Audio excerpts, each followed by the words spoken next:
என்ன பண்ணுவோம், பைக் கால் ஃபங்க்ஷன் எப்படி யூஸ் பண்ணுறதா பார்க்குறோம். இப்போது நம்ம வந்து புதுசாக ஃபார்முலா வந்து எல்லாமே அப்டேட் ஆகிருக்கு. அந்த அப்டேட் ஃபார்முலாவை தான் நம்ம இப்போ பார்க்க போகிறோம். இப்போது என்ன பண்ணலாம், பைக் கால், இந்த பைக் கால் யூஸ் பண்ண சொல்ல நம்ம இந்த மொபைலில் யூஸ் பண்ண சொல்ல என்னென்ன மிஸ்டேக் பண்ணுமோ அந்த மிஸ்டேக்லாம் தவிர்க்கணும். அந்த மிஸ்டேக் எப்படி தவிர்த்துனா சொல்ல போகிறேன்.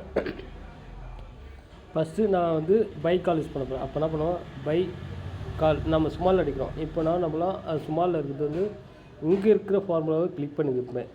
இப்போ அரே கேட்கும். அப்போ என்ன பண்ணுவேன், நான் அந்த காலத்தில் விட்டு எனக்கு எந்தெந்த காலம் வருமோ அந்த காலம் மட்டும் வரும். அப்போது ட்ராப் அடிக்க சொல்லுவோம். என்ன பண்ணுங்கள், ட்ராப் அடிக்க சொல்லுவோம். இங்கே ட்ராப் வரும். அப்போது நீ பண்ண சொல்லுவோம். இங்கே சிஎன்சி எந்த ரோன்னு கேட்கும். அப்போ எனக்கு சிஎன்சி இதில் எனக்கு வந்து ரோ எனக்கு வேணாம், இது கிளிக் பண்ணிக்க. காலம் வந்து எனக்கு 5 காலம் வேணாம், கொடுத்துங்க. 5 காலம் கொடுத்துட்டு இப்போ ஃபங்க்ஷன் என்ன பண்ண போகிறேன், சம். இப்போது SUM கொடுத்துட்டு லாஸ்ட்டாக ப்ராக்கெட் க்ளோஸ் பண்ணுங்கள்.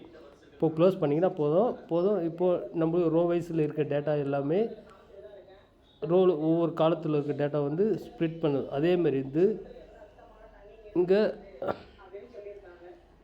ரோ இங்கே போட்டோம்ல, இங்கே வந்து பை ரோ கிளிக் பண்ணிட்டோன்னு